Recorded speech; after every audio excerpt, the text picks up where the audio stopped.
바울이 에베소 교회에서 목회를 하면서 바울 자신을 포함한 교회 안의 모든 성도들을 크게 두 부류로 이렇게 나눈 것을 우리가 알 수가 있습니다. 오늘날처럼 이 당시 초대교회에는 직분이 세분화되지 않은 그런 형태가 너무나 당연합니다. 그래서 오늘날 성도를 크게 두 부류로 나누라 하면은 어떻게 나누겠습니까? 남자 성도, 여자 성도 이 정도로 나누는 것처럼 이 당시에는 성도를 감독과 집사, 직분을 세분화하지 않고 그냥 그렇게 크게 나누었다는 걸 알 수가 있습니다. 지난 시간에 한 것처럼 감독은 교회 안에 있는 다양한 영적인 지도자들을 나타내는 그런 표현이죠. 오늘날로 말하면 목사, 장로, 인도자 속장, 선교회 회장, 각부 부장 등 다양한 이런 직분들이 세분화가 되어 있는데, 이런 영적인 지도자들을 통틀어 이야기해야 한다라고 이해를 해도 크게 틀리지 않을 것 같습니다. 영적인 지도자들이 좋은 이 영적인 지도자들이 돼서 각자 맡겨 주신 사명을 잘 감당하기 위해서 피나는 노력을 해야 된다. 이걸 이제 디모데 내 자신이 노력하고 또 다른 영적인 지도자들에게 가르치고 강조해라 라는 걸 우리가 지난번에 살펴봤습니다. 첫째는 자기 관리를 잘 하도록 최선을 다하라. 두 번째는 가정을 화목하게 꾸미기 위해서 죽을 힘을 다해서 애써라. 셋째는 세상에 덕을 세우고 또 본이 되기 위해서 피나는 노력을 해라. 그래서 좋은 영적인 지도자가 되라, 이걸 이제 강조를 했습니다. 오늘은 이제 집사라고 했는데, 주님 몸이신 교회의 지체로서 머리 대신 주님의 뜻대로 믿음으로 사는 모든 성도들을 포괄한다, 이렇게 이해를 해도 틀리지 않을 것 같습니다. 집사를 당시 헬라어로 디아코노스라고 이렇게 표현을 합니다.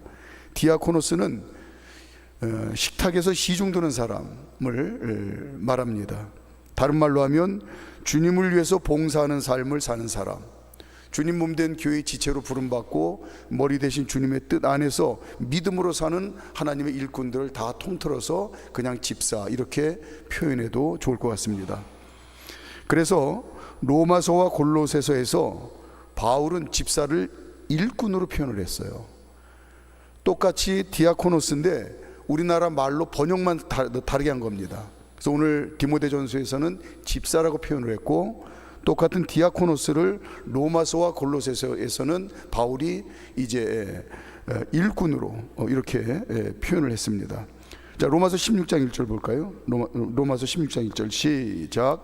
내가 겐그레아 교회의 일꾼으로 있는 우리 자매 베베를 너에게 추천하노니. 여기서 일꾼을 디아코노스, 집사와 똑같은 단어를 썼습니다. 자, 골로새서 1장 7절 시작. 이와 같이 우리와 함께 종된 사랑하는 에바브로에게 너희에게 배웠나니 그는 너희를 위한 그리스도의 신실한 일꾼이요. 그러니까 여기서 뭔가 가르치는 중요한 이제 일을 한 것 같은데, 여기서도 이제 집사, 디아코노스, 일꾼이라고 표현을 했습니다. 또 바울 자신을 교회의 주님의 일꾼이라는 걸 강조하기 위해서 사역자라고 표현을 했는데, 자, 고린도전서 3장 5절 볼까요? 시작. 그런즉 아볼로는 무엇이며 바울은 무엇이냐? 그들은 주께서 각각 주신 대로 너희로 하여금 믿게 한 사역자들이니라. 근데 여기서 사역자들도 디아코노스, 오늘 집사, 일꾼 다 똑같은 얘기입니다. 그러니까 바울 자신도 나는 그냥 하나님의 일꾼이다, 주님 몸된 교회의 지체로 부름받아서 머리 대신 주님의 뜻을 이루는 이 귀한 일에 쓰임받는 그냥 일꾼이다, 그런 의미에서 디아코노스, 집사라고 표현을 했어요. 바울은 디모데에게 주님 몸된 교회의 모든 성도들이, 너 자신을 포함해서 모든 성도들이 훌륭한 일꾼이 되도록 네 스스로 노력하고 또 잘 가르치고 훈련시키라고 이제 강조를 하고 있는 겁니다. 자녀를 두신 분들 중에서 이제 특히 이제 아들, 딸들도 군대를 가는 경우도 있는데, 대부분 이제 아들을 둔 가정에서는 군대 갔다 온 아들들이 있을 겁니다. 훈련소에 징집된 젊은이들을 군인이라고 부르지 않고 처음에 훈련소에서는 장정이라고 부릅니다. 무슨 뜻이냐면 전혀 길들여지지 않은 야생마와 같은 그런 존재다, 그런 의미에서 그냥 장정이에요. 훈련을 통해서 군인이 되는 겁니다. 마찬가지로 에베소 교회의 모든 성도들이 예수님께 잘 길들여진 훌륭한 일꾼이 돼서 하나님 자녀답게 승리의 삶, 복된 삶을 살도록 잘 섬기고 도와야 된다, 이걸 강조합니다. 예수님께 길들여진 이 훌륭한 일꾼을 다른 말로 표현하면 온유한 일꾼이에요. 당시에 온유라고 하는 이 단어를 어디에 비유해서 썼느냐면 잘 길들여진 말을 온유라고 하는 단어를 써서 잘 길들여진 말을 그렇게 비유적으로 사용을 했다고 합니다. 그러니까 이 당시에 쓰여지는 말이 온유가 잘 길들여진 말과 같은 의미로 쓰여진 거예요. 바울은 에베소 교회의 모든 성도들이 예수님께 잘 길들여진 온유한 일꾼, 다른 말로 하면 충성된 일꾼이 되기를 간곡하게 당부를 하고 있습니다. 이렇게 예수님께 잘 길들여진 온유한 일꾼, 한마디로 충성된 일꾼이 되기 위해서 최선을 다해서 노력할 것들이 있는데 오늘 그걸 가르쳐주고 있습니다. 첫째는 말하고 생각하고 행동하는 것이 아름다워야 된다.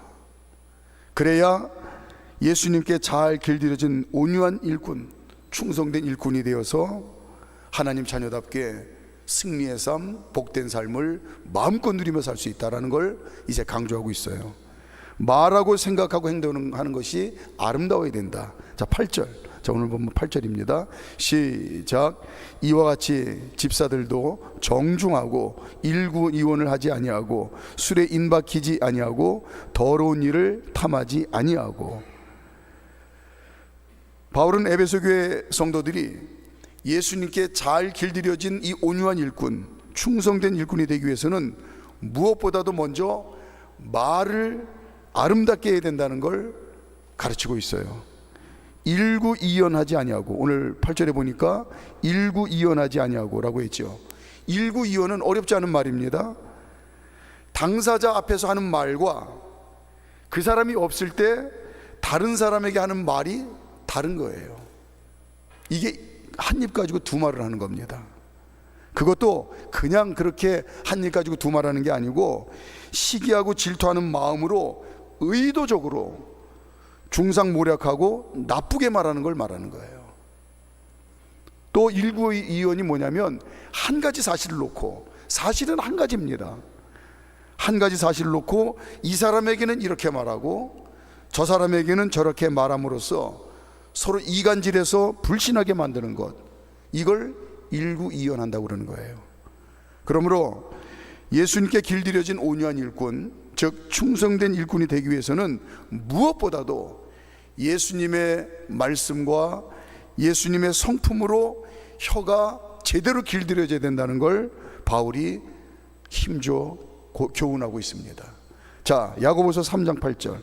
예수님의 동생 야고보도 이 말이 아름다워야 된다는 걸 강조하고 있죠. 시작. 혀는 능히 길들일 사람이 없나니 쉬지 아니하는 악이요 죽이는 독이 가득한 것이라. 예, 애쓰고 힘쓰고 노력하지 않으면 하나님의 말씀대로 또 예수님의 성품을 따라 내 말하는 걸 훈련하지 않으면, 그냥 놔두면 누구라도 할 것 없이 그 입에서 나오는 말이 악이요 죽이는 독이 가득한 것뿐이다 라는 겁니다. 이게 우리 인간의, 내 자신의 모습이에요. 또한 바울이 에베소 교회 성도들이 예수님께 잘 길들여진 이 온유한 일꾼, 즉 충성된 일꾼이 되기 위해서는 첫째는 말이 아름다워야 된다고 그랬는데 또 생각이 아름다워야 된다라는 걸 가르칩니다. 오늘 8절에 보니까 더러운 일을 탐하지 아니하고 그랬어요. 8절 그 끝부분에 더러운 일을 탐하지 아니하고, 이거는 단순히 남에게 돈 빌려주는데 이자 놀이하면서 그렇게 부당한 이익을 취득하지 말라라고 하는 그런 제한된 이야기가 아닙니다. 생각을 길들이라는 말이에요. 항상 내 중심으로 생각하는 이 이기심을 없애라고 하는 걸 강조합니다. 열왕기하 5장에 보면 우리가 잘 알고 있는 나만 장군 이야기가 나오죠. 나만 장군이 엘리사의 도움으로 나병을 고침받았습니다. 나만이 감사의 표시로 엘리사에게 예물을 전해주며 받으십시오라고 강권을 했지만 엘리사가 정중하고도 단호하게 거절을 했습니다. 됐습니다. 엘리사의 사환인 게하시가 스스로 생각하기를 이 예물을 거절한 엘리사의 처신이 비록 주인이지만 참 미련하고 어리석다 스스로 판단하고 생각했던 것 같아요. 아니, 못 받을 것도 아니고 그리고 나병을 고쳐줬는데 저 정도 예물은 받아도 되지 않는 것인가? 그런데 저걸 왜 거절을 하지?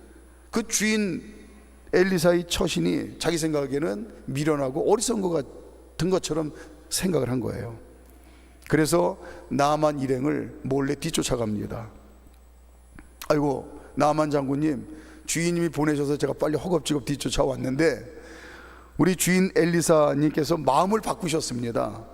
주신 예물 받아가지고 우리 선지자님이 운영하는 그 선지자 학교 두 제자에게 뭐 장학금을 주라고 했는지 생활 보조금으로 주라고 했는지 뭐라고 그랬는지 모르겠어요. 그럴싸하게 거짓말을 해서 받아내 가지고는 자신이 착복을 합니다. 게하시가 당연히 스스로는 자신이 지혜롭게 생각을 잘 했다고 만족을 했겠죠. 주는 걸 왜 안 받아? 그런데 결국은 자신이 나병에 걸리고 맙니다. 하나님이 원치 않으시라는 건 않으신다는 사인이겠죠. 하나님 자녀들이 예수님께 잘 길들여진 온유한 일꾼, 즉 충성된 일꾼이 되기 위해서는 내 생각대로 판단하고 또 생각하고 그렇게 쉽게 사는 거를 이걸 정말 애쓰고 힘쓰면서 자제를 해야 된다는 겁니다. 쉽지 않은 일이지만 그 대신 하나님 자녀인 나에게는 늘 성령님께서 함께 계신다고 하셨는데 성령님이 어떻게 생각하실까? 여기에 관심을 갖고 성령님의 생각을 알려고 애쓰고 노력을 해야 된다는 거예요. 어렵지만. 그리고 성령님께서 깨닫게 하시는 하나님의 뜻이, 우리가 늘 말씀 붙들고 살잖아요. 하나님의 뜻이 항상 옳다고 우리가 인정하고 믿어야 된다는 겁니다. 어려운 일이지만 그러기 위해서는 늘 말씀 붙들고 기도하며 성령님께서 깨닫게 하신 은혜를 힘입어 하나님 생각에 순종하며 그렇게 사는 훈련을 끊임없이 해야 된다는 사실을 강조하고 있어요. 생각을 훈련시켜야 된다. 바울은 에베소교회 성도들이 예수님께 잘 길들여진 이 온유한 일꾼, 충성된 일꾼이 되기 위해서는 말과 생각을 훈련해야 되고 또 행동이 아름다워야 된다고 가르치고 있어요. 오늘 8절에 보니까 앞부분에 정중하고 또 중간에는 술에 임박이지 아니하고, 이 말이 행동이 아름답도록 훈련하라는 말이에요. 먼저는 정중하다. 우리가 지난번에 쓴 개역 한글판에는 단정하고 라고 그랬어요. 우리가 지금 개역 개정판에는 정중하고 그랬는데 단정하고, 또 표준 새번역 쉽게 번역된 성경책을 참고로 읽는 분들 계실 텐데 거기 한번 보시면 거기는 신중하고 이렇게 돼 있어요. 또 캐톨릭에서 쓰고 있는 공동번역에는 근엄하고 이렇게 번역이 돼 있습니다. 한마디로 원어의 의미는 뭐냐면 신앙 인격이 주님이 칭찬해 주시고 그리고 다른 성도들이 본받을 만한 그런 품격이 있다는 말입니다.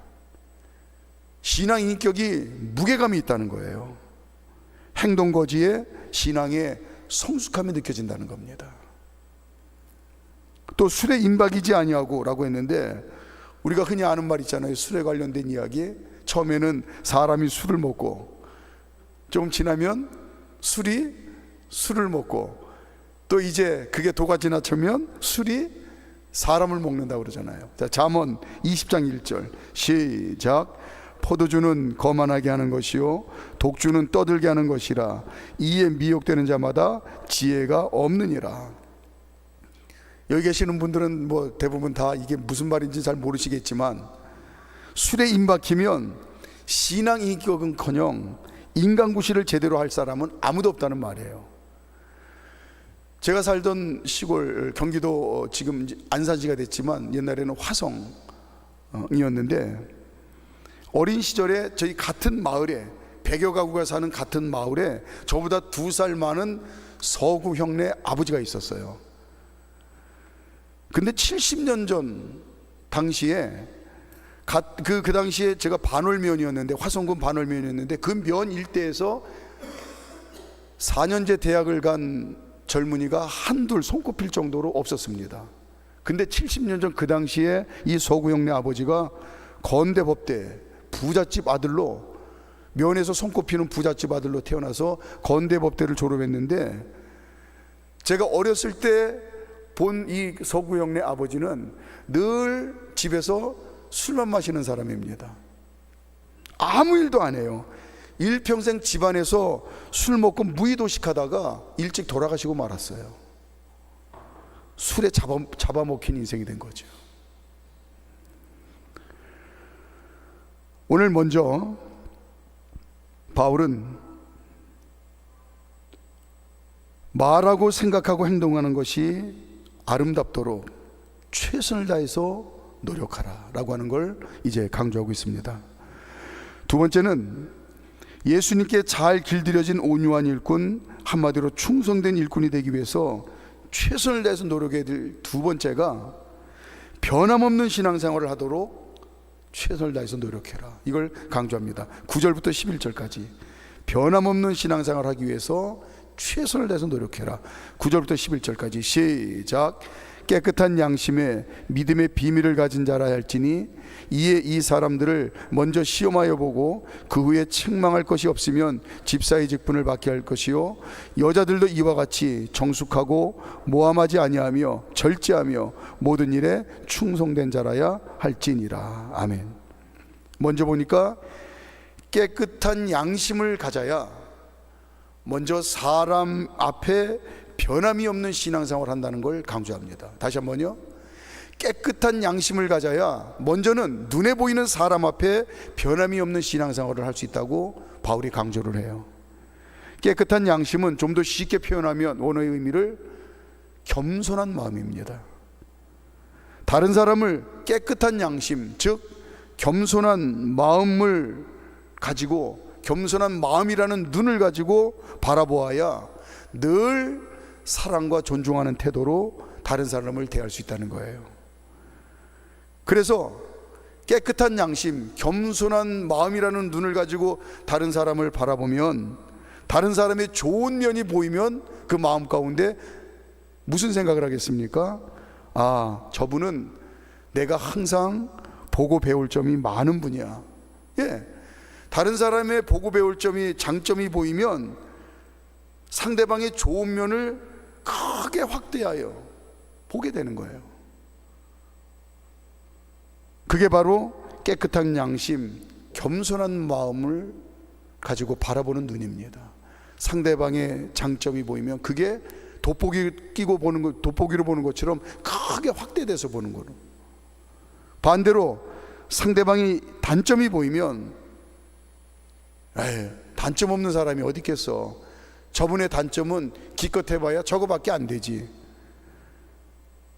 저분에 비하면 나는 훨씬 더 연약하고 부족함이 많은 사람이지.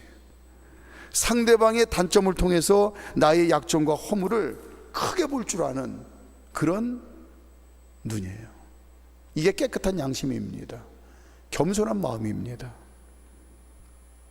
이렇게 깨끗한 양심, 겸손한 마음으로 다른 사람을 바라보면 항상 사랑하고 존중하는 관계를 유지할 수 있다. 변함이 없는 거죠. 다른 사람의 면면을 보고 일희일비하는 그런 신앙생활에서는 안 된다는 겁니다.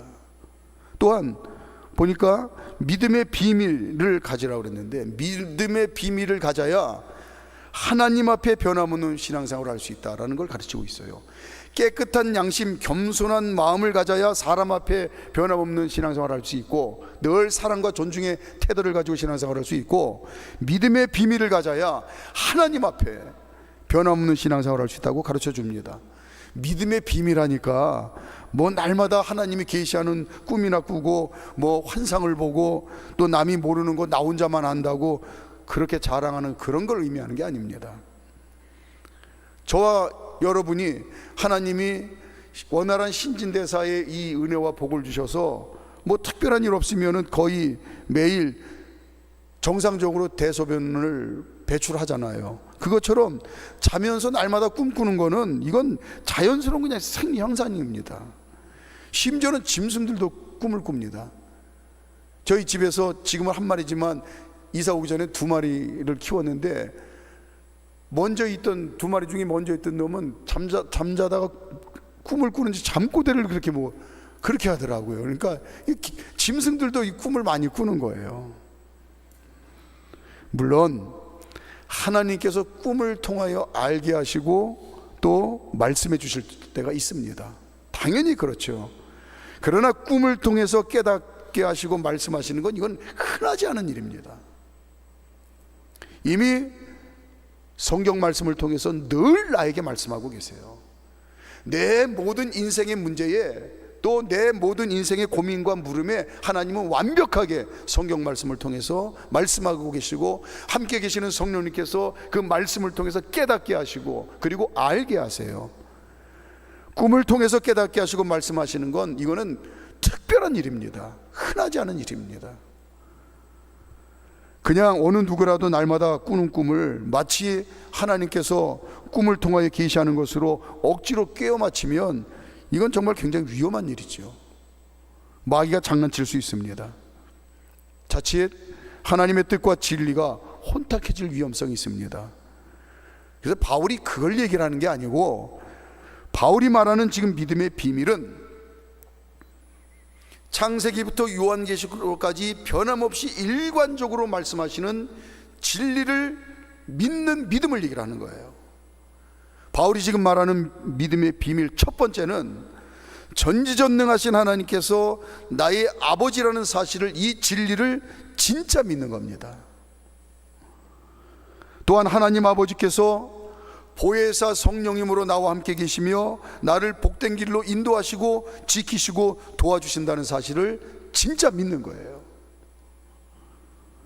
성령님의 인도하심을 받는 이 믿음의 길은, 믿음을 가지고 예수님께서 좁은 문으로 들어가 좁은 길로 가라 하셨는데, 이건 성령님의 인도하시는 길로 순종하며 가는 거예요. 말씀 따라 순종하며 가는 길이에요. 이 믿음의 길은 반드시 승리의 삶이요 축복의 삶이라는 이 진리를 진짜 믿는 겁니다. 이게 믿음의 비밀이에요. 세상은 우리가 이걸 믿고 산다고 한다면 바보라고 조롱합니다. 그래서 믿음의 비밀입니다. 세상은 알 수도 없고 깨닫지도 못합니다. 내가 좋아하는, 마음에 드는 사람하고 있으면 표정부터 달라지죠. 말투가 다릅니다. 또 행동하는 게 다릅니다.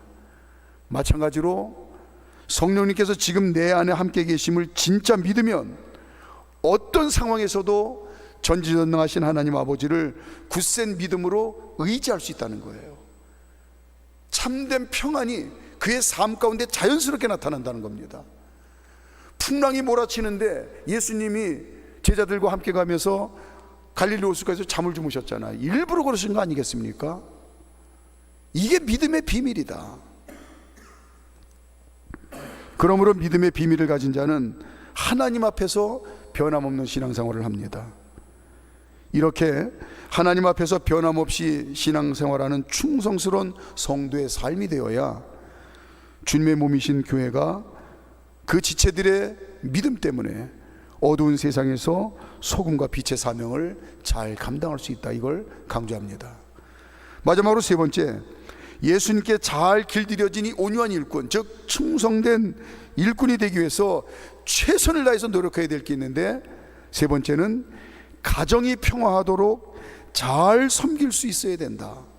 그걸 힘쓰고 애써야 된다라는 걸 강조합니다. 12절 13절, 가정이 평화하도록 네가 섬기는 자가 되라. 12절 13절 시작. 집사들은 한 아내의 남편이 되어 자녀와 자기 집을 잘 다스리는 자일지니 집사의 직분을 잘하는 자들은 아름다운 지위와 그리스도 예수 안에 있는 믿음의 큰 담력을 얻느니라. 아멘. 가정은 하나님께서 허락하신 작은 축복의 동산입니다. 즉 작은 에덴 동산입니다. 그래서 우리가 가정천국이라고 얘기를 하잖아요. 나 때문에 내 가정이 평화와 행복이 가득한 천국이 되어야 된다고 하는 이 섬김과 헌신의 자세가 반드시 필요하다고 바울이 강조합니다. 그러나 마귀는 어떻게 해요? 아담과 하와에게 거짓말해서 이 에덴의 천국을 송두리째 날려버리게 한 것처럼 마귀는 끊임없이 우는 사자처럼 달려들어서 거짓말을 합니다. 뭐라고 거짓말을 해요? 내 남편이 잘못해서, 내 아내가 못돼 먹어서, 내 자식이 저 모양이어서 너와 내 가정이 행복하지 못한 거라고 끊임없이 속살거리고 거짓말로 중상모략합니다. 다른 가족 누구 때문에 너는 행복하지 못한 거라고. 가정에서 무엇보다도 먼저 나만 잘하면 우리 가정은 천국이 된다는 이 믿음으로, 내가 잘하면 우리 가정이 평화와 화목할 수 있다고 하는 이 믿음으로 섬김과 헌신의 훈련이 되어야 가정뿐만 아니라 가정에서 훈련된 그 신앙의 삶이 교회에서도 온 성도들이 평화롭고 행복한 신앙생활하는데 귀하게 쓰임받는 아름다운 믿음의 그릇이 된다고 가르치고 있습니다. 이전에 미국 네브래스카 주립대 가정 전문 교수가 건강한 가족을 이루기 위해서 애쓰고 힘써야 될 것라고 하는 것을 이제 국민일보에 기재한 적이 있었는데 6가지 아주 그냥 간단하지만 우리가 잘 알고 있는 거지만 인상 깊어서 제가 스크랩 해놓은 것이 있어서 소개를 해드립니다. 첫째는 건강한 가족을 이루기 위해서 힘쓰고 온 가족이 힘쓰고 했어야 될 6가지. 첫째, 감사를 훈련해야 됩니다. 가족 서로가 아주 사소한 일로부터 고마움을 말이나 행동으로 자꾸 표현할 줄 알아야 된다는 거죠. 둘째, 헌신과 희생을 훈련해야 합니다. 항상 나보다 가족 전체를 먼저 생각하고 배려할 수 있어야 된다는 말이겠죠. 셋째, 가족과 함께하는 시간을 가능한 대로 많이 가져야 합니다. 가족이 서로 함께하는 시간만큼 가정이 건강해진다는 말이겠죠. 넷째, 칭찬과 격려를 아끼지 말아야 합니다. 항상 긍정적인 태도로 서로에게 희망을 줄 수 있어야 된다는 말입니다. 다섯째, 가족 간의 사소하고 작은 문제까지도 서로 대화하는 습관을 길러야 합니다. 여섯째, 어려움이 생겼을 때 가족이 함께 이겨내는 능력을 키워야 됩니다. 그렇죠. 어려움이 있을 때 내가 먼저 담대하고 다른 가족들에게 위안을 줄 수 있도록 노력을 해야 된다, 그런 말입니다. 말씀을 정리합니다. 바울은 에베소 교회 모든 성도들이 하나님 자녀답게 승리의 삶, 복된 삶을 마음껏 누리며 살라고 아비의 마음을 가지고 축복을 합니다. 그러기 위해서는 예수님께 잘 길들여진 온유한 일꾼, 한마디로 충성된 일꾼이 되어야 된다고 강조를 하죠. 예수님께 잘 길들여진 이 온유한 일꾼, 즉 충성된 일꾼이 되기 위해서는 최선을 다해서 노력해야 될 것 3가지를 이제 가르쳐주고 있습니다. 첫째, 말하고 생각하고 행동하는 것이 아름다울 수 있게 최선을 다해 노력을 하십시오. 둘째, 사람과 하나님 앞에서 변함없는 신앙생활 하려고 애쓰십시오. 일희일비 하지 마십시오. 셋째, 나 때문에 가정이 평화하도록 섬김과 헌신을 아낌없이 하십시오. 이렇게 당부하고 있습니다.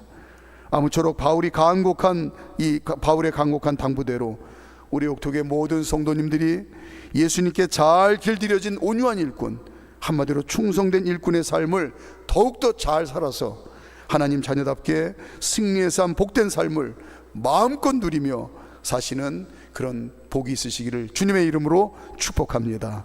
기도드리시겠습니다.